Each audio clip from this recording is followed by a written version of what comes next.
Hello friends, welcome to Priyaraj life style.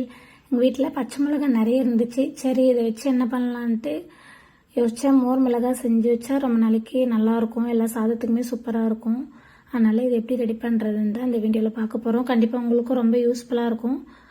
வாங்க இது எப்படி செய்யுதுன்ட்டு பார்க்கலாம். இந்த மாதிரி பச்சை மிளகாய் அதில் இருக்கிற காம்பு எல்லாமே எடுத்துகிட்டு வாஷ் பண்ணிவிட்டு அதில் இருக்கிற தண்ணி எல்லாமே நல்லா ட்ரை பண்ணிவிட்டு இந்த மாதிரி சிசர் இல்லைனா குச்சி வச்சு நல்லா அதை ஹோல்ஸ் பண்ணி எடுத்துக்கிறேன். எல்லா மிளகாயுமே நான் இந்த மாதிரி ஓட்டை போட்டு எடுத்துட்டேன். இது கூட வந்துட்டு உப்பு சேர்த்துக்கிறேன். நான் 3 ஸ்பூன் உப்பு சேர்த்துக்கிறேன். 3லேருந்து 4 ஸ்பூன் சேர்த்துக்கிறேன்.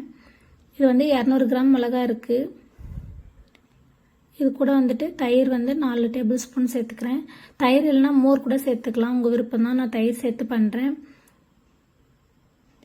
சேர்த்துட்டு இது எல்லாமே நல்லா மிக்ஸ் ஆகிற மாதிரி உப்பு தயிர் எல்லாமே மிளகாய் கூட நல்லா மிக்ஸ் ஆகிற மாதிரி இந்த மாதிரி கலந்து விட்டுக்கலாம்.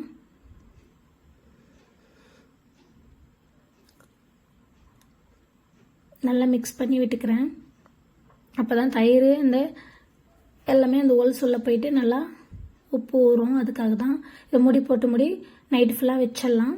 இப்போ அடுத்த நாள் காலையில் இதெல்லாமே ஒரு தட்டில் எடுத்து வச்சு நான் வெயிலில் காய வச்சுக்கிறேன். நல்ல வெயிலில் மறுபடியும் இதே கிண்ணத்துலேயே போட்டு நம்ம அடுத்த நாள் அது மாதிரி காய வச்சுக்கலாம். இப்போ 2வது நாளாக காய வைக்கிறேன். நல்லாவே ஊறி சூப்பராக இருக்குது. இது 3வது நாள் காய வைக்கிறேன். இது 4வது நாள் காய வைக்கிறேன். 4வது நாள் காஞ்சதுக்கப்புறம் நல்லா சூப்பராக காஞ்சி வந்துடுச்சு. இப்போ இதை நம்ம கொஞ்சமாக எண்ணெய் சேர்த்துட்டு நமக்கு எத்தனை மிளகா வேணுமோ அத்தனை மிளகா போட்டு சிம்லேயே வச்சுட்டு லைட்டாக வறுத்து எடுத்து சாப்பிட்லாம். பழைய சாதத்துக்கெலாம் ரொம்பவே சூப்பராக இருக்கும். எல்லாத்துக்குமே சூப்பர் சைட் டிஷ்ஷு. கண்டிப்பாக நீங்களும் ட்ரை பண்ணி பாருங்கள்.